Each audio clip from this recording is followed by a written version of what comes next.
இந்த ஜனவரி மாதம் 21ஆம் தேதி புதன்கிழமை இந்த காலையில நீங்க நல்லா இருப்பீங்க, நல்லா இருப்பீங்க, நல்லா இருப்பீங்க, ரொம்ப ரொம்ப நல்லா இருப்பீங்க. தேவனுடைய நன்மையின் கரங்கள் தீங்குகள் உங்களை துக்கப்படுத்தாதபடிக்கு பொல்லாப்புகளுக்கு விலக்கி காக்கும் கர்த்தருடைய பிள்ளைகளே. இஸ்ரவேல் தேவனுடைய செட்டையின் கீழ் அடைக்கலமாய் வந்த உங்களுக்கும் உங்கள் குடும்பத்தாருக்கும் உங்கள் பிள்ளைகளுக்கும் தேவன் நிறைந்த பலனை இந்த நாளிலும் தந்து மென்மேலும் உங்களை பலப்படுத்தி சகாயம் பண்ண போகிறார், உயர்த்தி மகிழ்விக்க போகின்றார், ஆசீர்வதித்து உங்களை கொண்டாட போகின்றார். நீங்கள் கர்த்தருடைய பிள்ளைகள். ஆண்டவர் சிலருக்கு நல்ல நல்ல வாய்ப்புகளை தருவார், இன்னும் சிலருக்கு நல்ல நல்ல வசதிகளை தருவார், இன்னும் சிலருக்கு நிறைய காசெல்லாம் தருவார், இன்னும் சிலருக்கு நல்ல செழுமையான சூழலை தருவார், இன்னும் சிலருக்கு நல்ல படிப்பை தருவார், இன்னும் சிலருக்கு நல்ல பிஸ்னஸை தருவார், இன்னும் சிலருக்கு நல்ல ஃபேமிலி லைஃப்பை தருவார். இது மாதிரி நிறைய நிறைய நன்மையான காரியங்களை சிலருக்கு தந்துக்கிட்டே இருப்பார் ஆண்டவர். ஆனால் நல்லா கவனிங்க, ரொம்ப ரொம்ப சொற்பமானவங்களுக்கு தான், ரொம்ப ரொம்ப வெகு சிலருக்கு தான் தன்னுடைய சுபாவத்தையே கொடுப்பார். ஆமாம் அன்பானவர்களே, ரொம்ப வெகு சிலருக்கு தான், ரொம்ப ரொம்ப அபூர்வமா ரொம்ப கம்மியான மக்களுக்கு தான் தன்னுடைய சேவை குணத்தை தருவார், தன்னுடைய கொடைவள்ளல் குணத்தை தருவார், தன்னுடைய கருணையின் குணத்தை, புனித குணத்தை, பரிசுத்த குணத்தை, தாழ்மையின் குணத்தை ரொம்ப ரொம்ப வெகு சிலருக்கு தான் தருவார். அவங்களாம் கடவுளுடைய குழந்தைகள், அவங்களாம் தெய்வ குழந்தை.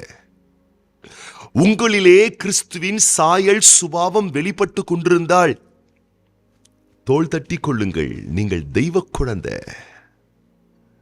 காசு இருக்கு ஆசீர்வாதம் தான், பணம் இருக்கு ஆசீர்வாதம் தான், படிப்பு இருக்கு ஆசீர்வாதம் தான், நல்ல தொழில் இருக்கு ஆசீர்வாதம் தான், நல்ல ஃபேமிலி இருக்கா, எல்லாமே ஆசீர்வாதம் தாங்க. ஆனா அதீத ஆசீர்வாதம் எது தெரியுமா? கிறிஸ்துவின் சாயல், கிறிஸ்துவின் சுபாவம், கிறிஸ்துவின் நடத்தை, கிறிஸ்துவினுடைய செயல்பாடுகள் எவர்களுக்கு இருக்கிறதோ அவங்க ரொம்ப ரொம்ப ஆஸ்வதிக்கப்பட்டவங்க. அப்படி ஆசைப்படுங்க வாழ்க்கையில. ஆமா, அப்படி ஆசைப்படுங்க. இன்னைக்கு நம்ம கிட்ட இருக்கலாம், நல்ல வாட்ச் இருக்காங்க, காஸ்ட்லி வாட்ச் இருக்கலாம். நல்லா புரிஞ்சுக்கோங்க, அந்த காஸ்ட்லியான வாட்சா இருந்தாலும் ஒரு நாள் இல்லாவிட்டாலும் ஒரு நாள் வேற யாரும் தான் அதை யூஸ் பண்ண போறாங்க. நம்ம கிட்ட நல்ல ஒரு காஸ்ட்லியான கார் இருக்கலாம், நல்லா புரிஞ்சுக்கோங்க, ஒரு நாள் இல்லாவிட்டாலும் இன்னொரு நாள் யாரோ ஒருவர் அதை அனுபவித்துக் கொண்டிருக்க போறார்கள். நம்ம கிட்ட நல்ல சொத்து இருக்கலாம், நல்ல வீடு இருக்கலாம், நல்ல உடுப்புகள் இருக்கலாம், நல்ல அந்தஸ்து இருக்கலாம், என்ன வேணா இருக்கட்டும்ங்க, நல்ல விஷயம் தான், ஆசீர்வாதம் தான். ஆனா யாரோ ஒருத்தர் நாளுக்கு அதை அனுபவிக்க போறாங்க. ஆனா கடவுளுடைய குணம் இருக்கு பார்த்தீங்களா, அந்த குணம் யாரும் எடுத்து அனுபவிக்க முடியாதுங்க. ஏன்னா நம்ம இந்த உலகத்துல இருந்து போகும்போது எதை எடுத்துக்கிட்டு போக முடியாது. காரோ, வாட்சோ, நகையோ, பணமோ, வீடோ, சொத்தோ விட்டுட்டு தான் போறோம். அது ஒன்றும் தப்பு இல்லை, அது யதார்த்தம் தான். அது ஓகே, இட்ஸ் ஓகே, பிளஸிங்ஸ் தான். நாளைக்கு நம்ம நன்மைகள் நம்மளுடைய பிள்ளைகள் இல்லை பேர பிள்ளைகள் யாரோ ஒருத்தர் அனுப்பிச்சிட்டு போவாங்க, ஓகே, இட்ஸ் ஓகே. ஆனா கடவுளுடைய சாயல் சுபாவம் இருக்கு தெரியுமா, அதை நீங்க விட்டுட்டு போக முடியாது.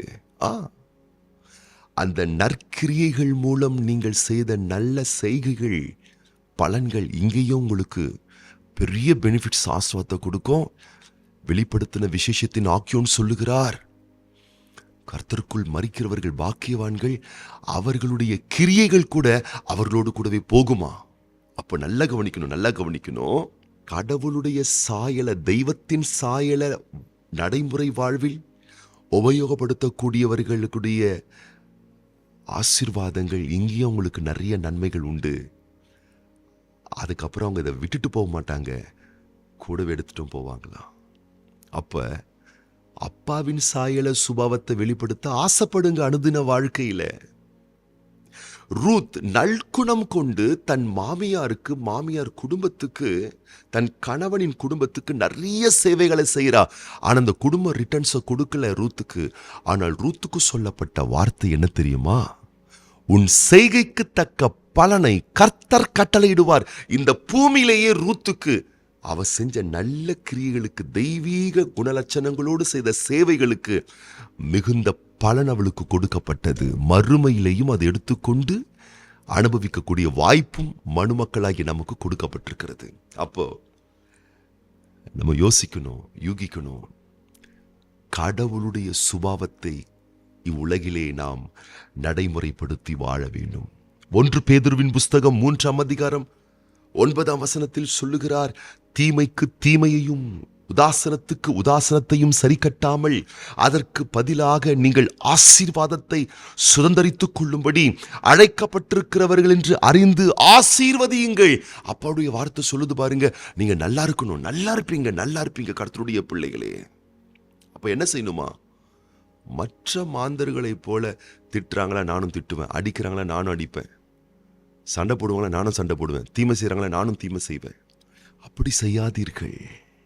அது பெரிய பின்விளைவுகளை, பாதிப்புகளை உங்களுக்கு ஏற்படுத்தும். தீமைக்கு தீமை செய்யாதீர்கள். மற்றவங்க என்ன அலட்சியப்படுத்துறாங்க, நானும் அவங்கள அலட்சியப்படுத்துவேன். மற்றவங்க என்ன மதிக்கல, நானும் அவங்கள மதிக்க மாட்டேன்.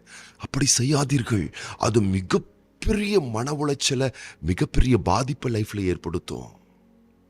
ஒரு முறை ஒரு மரப்பட்டறை இருந்ததாம். அந்த மரப்பட்டறையில் பகல் வேலை செய்ததான வேலையாட்கள் பகல் முழுவதும் வேலை செய்துவிட்டு மாலையில் வீடு சென்று விட்டார்கள். மரப்பட்டறையை பூட்டு போட்டு விட்டு சென்று விட்டார்கள். ஆனால் அந்த பட்டறைக்குள்ள ஒரு பெரிய ஓட்டை இருந்திருக்கு. அந்த ஓட்டைக்குள்ள ஒரு பெரிய பாம்பு உள்ள நுழைஞ்சு அந்த மர சாமான்களை எல்லாம் அது சுத்தி வரும்பொழுது ஒரு அறம் ஒன்று இருந்ததாம்.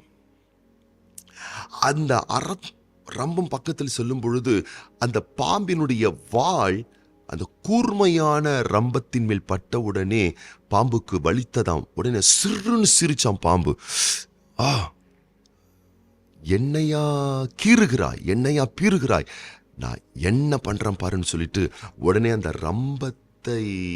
கூர்மையான ரம்பத்தை பாம்பு சுற்றி கொண்டதாம். சுற்றி அப்படியே இறுக்கிச்சாம் பாருங்க.